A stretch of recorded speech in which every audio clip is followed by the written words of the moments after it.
Hola, alumnos míos, ¿qué tal? ¿Cómo estáis? Espero que estéis bien en vuestras casas. Yo voy a empezar a haceros algunos pequeños vídeos sobre este tema 6. En la primera parte tenemos en leer y comprender, tenemos la descripción de lugares. La descripción de lugares, que es uno de los ejercicios que os he puesto para hacer, comprende normalmente la explicación de qué es lo que estamos viendo, qué es lo que hay dentro de una escena o de un espacio o de un objeto, ¿no? ¿Qué elementos tiene? ¿De qué tipo son? ¿Cómo son? ¿Qué características tienen? ¿Dónde se encuentran en ese espacio? Todo eso lo incluye la descripción de lugares. Una descripción puede ser técnica o puede ser literaria. Técnica sería cuando incluye elementos más objetivos, es decir, que no se pueden discutir además no, tiene un orden más lógico a la hora de describir, de decir, pues de izquierda a derecha tenemos esto, de derecha a izquierda tenemos lo otro, de arriba a abajo, tiene mucha más organización y orden. La descripción literaria sería más subjetiva, el autor, el que hace esa descripción literaria, está incluyendo más sensaciones de ese espacio. Por ejemplo, si yo describo un parque, pues quizá pueda decir las plantas, los árboles que hay allí, los lugares de juego y tal, pero a lo mejor también puede incluir impresiones como que me trae muy buenos recuerdos de mi infancia o que es el parque por el que ahora pasea mi abuelo, donde yo ya estoy volcando sensaciones o sentimientos. Eso sería una descripción literaria. Normalmente las literarias son más desorganizadas, tú puedes saltar de una cosa a otra, y en la técnica estaría todo más organizado y se utilizarían tecnicismos, es decir, palabras muy de ese campo del saber. Por ejemplo, si yo estoy haciendo una descripción técnica sobre un móvil, probablemente me hable de mega, me hable de memoria, me hable de una serie de palabras que vosotros probablemente como millennials que sois controláis mejor que yo, ¿vale? ¿Qué tendríamos más? Pues la ordenación de la descripción normalmente se produce o de lo general a lo particular o de lo particular a lo general. Es decir, si yo estoy hasta delante de un gran parque, por ejemplo, os puse la actividad de escribir lo que veis desde vuestra ventana. Si yo estoy delante de un gran parque, pues puedo irme primero a describir lo que veo en primer término y luego irme a la impresión que me produce todo el global. O puedo ir de izquierda a derecha o de arriba a abajo, puedo empezar por el cielo y luego fijarme hasta en las hormigas que pueda tener ese espacio.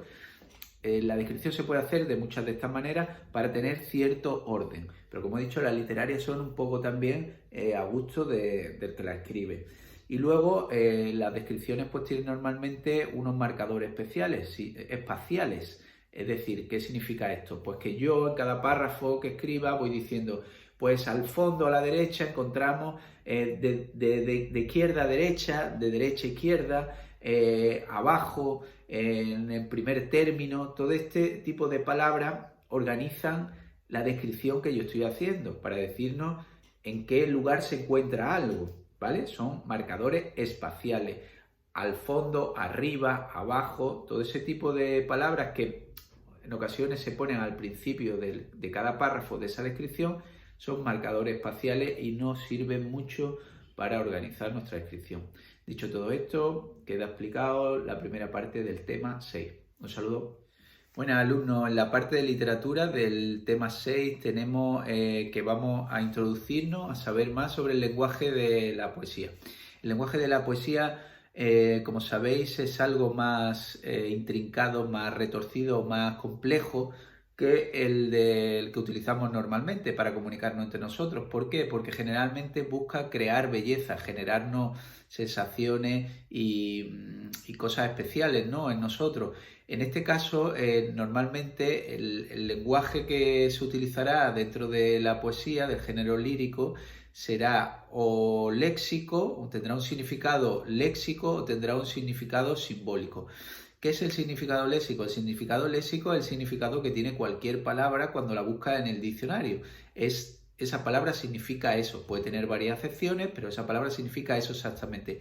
¿Y qué es el significado simbólico? Pues es el significado que muchas veces obtienen las palabras al combinarse con otras y crear sensaciones diferentes. Ya lo hemos dado de alguna manera en la metáfora, en la comparación, en la personificación, pero en este caso en la lírica es bastante habitual encontrárselo, porque el poeta normalmente va buscando estas sensaciones y tendríamos que el significado simbólico ese son los otros significados que nosotros podemos deducir o obtener de una combinación de esas palabras o de lecturas, segundas lecturas de lo que nos está pudiendo decir el poeta con esas expresiones, ¿no? El lenguaje poético normalmente está apoyado en tres patas: la densidad, la sugerencia y la belleza. La densidad que nos produce, o sea, que se produce dentro de un poema, es que en muy pocas palabras, en unos cuantos versos, el poeta nos está transmitiendo muchas cosas, nos está diciendo mucho de sus sentimientos, de cómo está, de cómo se encuentra. Eso es la densidad, utilizar muchas palabras para dar mucha información. La sugerencia sería también paralela a esa densidad, es decir, todo lo que las palabras nos están transmitiendo y que, como he dicho, muchas veces no es solamente su significado léxico, sino que nos están dando todavía más información de la que hay objetivamente, también subjetivamente.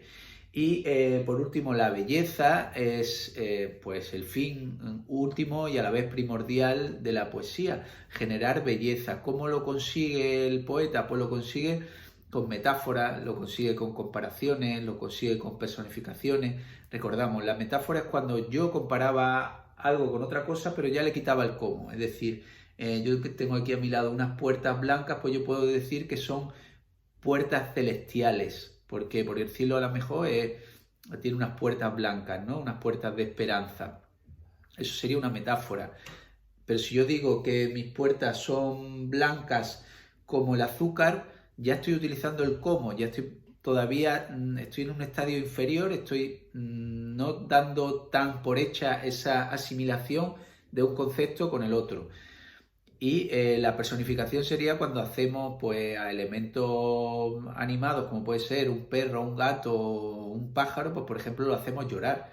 Decimos que la golondrina lloraba por los dos enamorados que no se querían.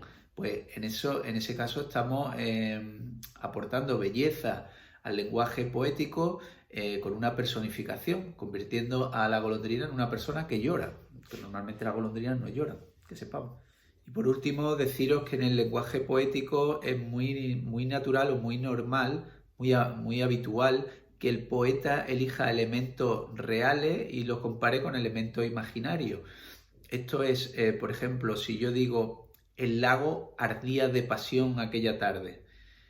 Un lago no puede arder en ningún momento. Yo lo que estoy diciendo es que hay quizá un atardecer muy bonito, que el lago se está reflejando los rayos del sol y lo está convirtiendo en algo dorado, de color rojizo, y por eso arde, ¿no? Como si fuera una fogata. Nunca puede arder el agua. ¿Qué es lo que he hecho como poeta o utilizando el lenguaje de forma poética? Convertir algo real, el lago, en algo imaginario, que es una candela. ¿Cómo se va a convertir un lago en una candela? Eso es utilizar también el lenguaje de manera que podamos generar muchas más sensaciones en el que nos lee, ¿vale? El poeta normalmente mezcla lo real con lo imaginario. Buenas, alumnos. En la parte de gramática de este tema 6, lo que vamos a tratar son los verbos. Los verbos son aquellas palabras que existen dentro de las oraciones que nos marcan la acción que se está realizando dentro de ese conjunto de palabras, de esa oración. Los verbos nos marcan qué es lo que está sucediendo o qué es lo que se va a hacer. Y los sujetos, el sustantivo núcleo del sujeto es quiénes son los que van a hacer esa acción. Sujeto, quién realiza la acción; predicado, la acción y sus complementos. En ese predicado, el núcleo es el verbo, ¿vale? La acción. Dicho esto, los verbos son palabras que tienen dentro de su composición dos partes. Una parte que sería la raíz, que es la parte que no cambia, y otra parte que cambia, que serían las desinencias. Esa parte de la raíz, ¿cómo sabemos cuál es? Pues sabemos cuál es, no simplemente porque veamos el verbo escrito de diferentes formas y haya una parte que siempre no cambie. Lo podemos ver de primera de la siguiente manera. Si yo tengo, por ejemplo, en una oración, mis padres compraron un coche, yo tengo el verbo es compraron, ¿no? Pues, ¿qué parte no cambiaría de compraron? ¿Cuál sería la raíz? Pues muy fácil, de compraron me voy al infinitivo. El infinitivo son las formas inalterable que tiene ese verbo. Es como, podríamos decir, el rótulo, ¿no?, del verbo tal y como lo encontramos en el diccionario. Comprar. Comprar es de la primera conjugación. Los verbos tienen primera conjugación en ar, segunda conjugación en er y tercera conjugación en ir. Es decir, los verbos comprar, acabar, estudiar, todos son de la primera conjugación. El de la segunda, temer, tender, todo ese tipo de verbos son de la segunda. Y en la tercera sería dormir, sentir, todo estos verbos, ¿no? ¿Cómo sé cuál es la raíz del verbo comprar? Pues sé que su raíz es C-O-M-P-R, porque le he quitado la terminación ar y lo que me ha quedado es eso. Pues eso será los verbos regulares, la parte de la raíz, la parte que nunca cambie. Y la parte de la desinencia, en este caso en compraron sería aron, nos va a dar una serie de información muy valiosa para saber quiénes son los que están realizando la acción, quiénes compraron. Aaron nos está diciendo que es una tercera persona del plural. Recordad, las personas y los números. Persona, yo, tú, él. Yo, primera, tú, segunda, él, tercera, él o ella. Cuarta sería, o primera del plural, nosotros, vosotros y ellos, ¿vale? Hay 6 personas, yo, tú, él, nosotros, vosotros y ellos. Las 3 primeras son del singular, las 3 segundas del plural. ¿Qué nos está diciendo compraron? Que es tercera persona del plural, por lo tanto nos está dando información sobre la persona y sobre el número. Además de eso, ¿qué nos está diciendo la desinencia? Nos está diciendo el tiempo en el que está ocurriendo. Compraron es pasado, ya está ese coche, ya está comprado. No están diciendo compran, ahora, presente, ni comprarán, futuro. Está diciendo compraron. Por lo tanto, también nos está indicando la desinencia, esa parte que cambia, que se está refiriendo a un tiempo pasado. ¿Qué más nos dice? Pues también nos dice el modo. Los modos son el indicativo, el subjuntivo y el imperativo. En este caso, el modo indicativo siempre nos habla de situaciones, de acciones reales, objetivas. En este caso, compraron algo así. Por lo tanto, es modo indicativo. No es subjetivo, no es subjuntivo, que sería algo probable. Imperativo cuando es cállate, vete, sal. Es una orden, ¿vale? En este caso, el verbo es compraron y nos está diciendo que algo realmente se ocurrió en el pasado, por lo tanto es del modo indicativo. Dicho todo esto, más o menos hemos visto la parte de gramática de los verbos. Hay una última cosa que quiero que sepáis, que son las formas no personales. Los verbos también tienen un infinitivo, como he explicado antes, que puede hacerlo en ar, er, ir, cualquier verbo, y pueden ser regulares o no, o irregulares, es decir, que la raíz la mantenga siempre igual o que esa raíz incluso cambie, pero siempre van a terminar en ar, er, ir, ¿vale? Primera conjugación, segunda y tercera. El gerundio, ¿qué es? Pues la forma del verbo en continua acción, por ejemplo, comprando, saliendo, estando, tú siempre estás haciendo eso en esa oración. Estoy comprando un coche, estás en el momento de... Eso es la forma no personal gerundio, ¿vale? Un gerundio es cuando nos encontramos un verbo terminado en ando, endo o indo, ¿de acuerdo? Participio, pues cuando nos encontramos los verbos terminados en ado, edo o ido. Y nos está diciendo que algo está hecho. Por ejemplo, cantado es un participio del verbo cantar. Dormido, participio del verbo dormir. Temido, participio del verbo temer, ¿vale? Ado, primera conjugación. Edo, segunda conjugación. ido, tercera conjugación. Comprar, comprado, temer, temido, ¿vale? Lo tenemos el participio también. Por lo tanto, hemos visto las formas no personales del verbo y qué sería un verbo y de qué parte está compuesto. Dicho esto, la parte de los verbos la tenemos vista también. A ver, para terminar el tema, tenemos la parte de la acentuación, la parte de la ortografía, acentuación, algo que me interesa bastante que aprendamos bien, y la parte de los sinónimos, ¿vale? ¿Qué es la acentuación? Pues bueno, la acentuación viene determinada dentro de la palabra que utilizamos, cualquier tipo de palabra que utilicemos en una oración. La acentuación es donde lleva el golpe de voz la mayor fuerza en esa palabra, donde está depositada. Ahí va el acento. Eso también tiene otra acepción, otra manera de llamarse, que es la sílaba tónica. Normalmente la acentuación se produce siempre en palabras que son de más de dos sílabas, de dos o de más, porque de una normalmente lleva su golpe en esa única sílaba. Cuando tienen más de una, pues encontramos que pueden ser agudas, llanas o esdrújulas. ¿Cuándo sería ese golpe de voz? ¿Cuándo sería ese golpe de voz en una palabra llana? Bueno, vamos a empezar por la aguda, que es la última sílaba. Pues precisamente cuando toda la fuerza de la entonación de esa palabra la dejamos en el final de la misma. Por ejemplo, camión,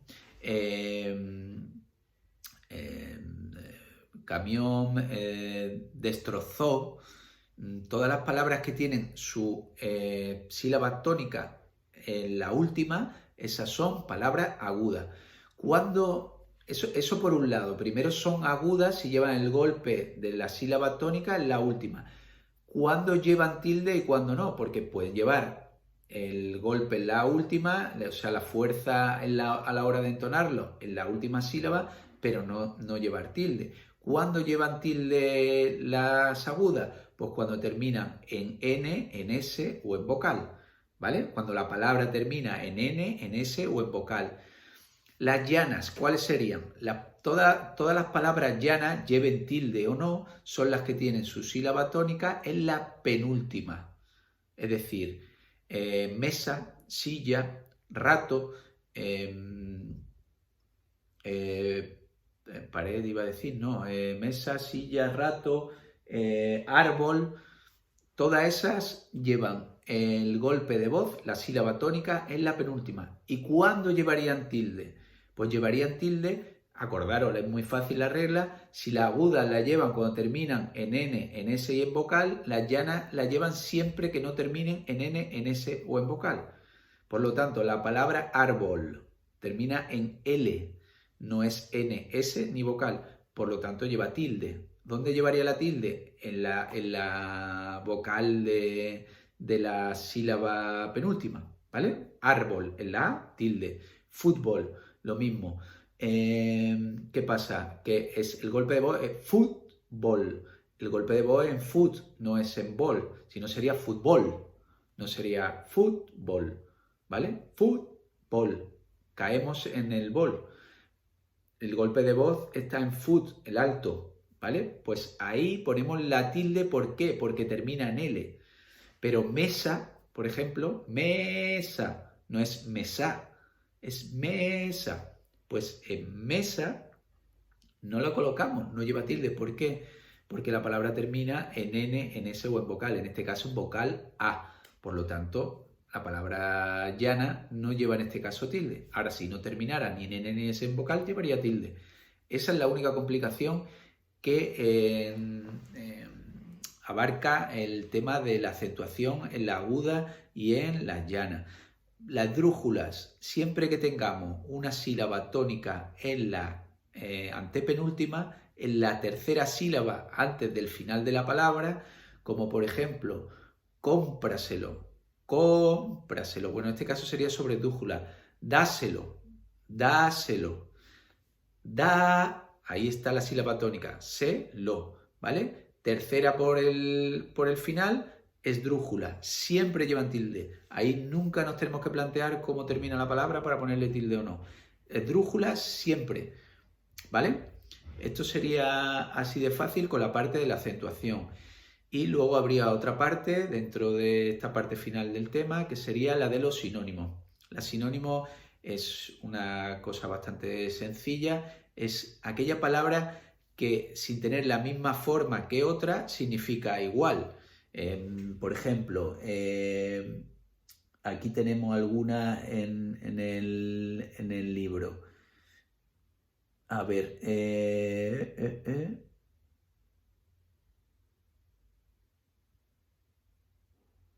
por ejemplo, ratón. Ratón hoy día sabemos que no es solamente un animal roedor, sino que ratón también es ese pequeño artilugio que utilizamos para movernos sobre la pantalla del ordenador. Es un sinónimo, ¿vale? La última parte de este tema de ortografía serían los sinónimos. Los sinónimos son aquellas palabras que teniendo diferentes formas significan lo mismo. Es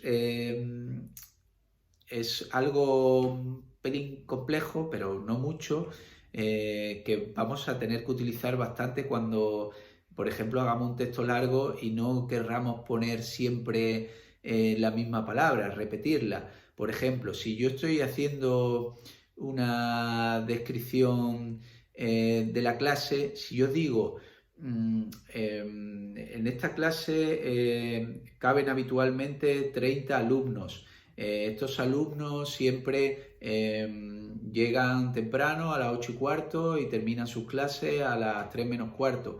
Los estudiantes normalmente son de edades... He utilizado alumnos y estudiantes. Esas palabras son sinónimos. Son palabras que pueden tener el mismo significado en el mismo contexto, ¿vale? Las palabras que pueden tener el mismo significado son consideradas sinónimos, ¿vale? Es bastante fácil. Por ejemplo, una persona alta es una persona bigarda, una persona bajita puede ser una persona chaparrada, son sinónimos, ¿vale?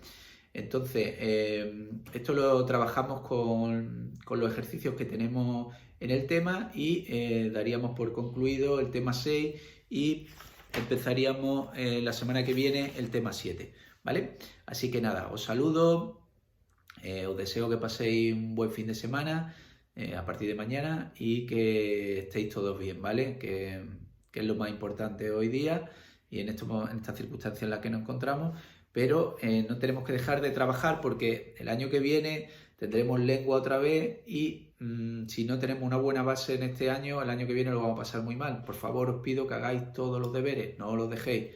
Hasta luego.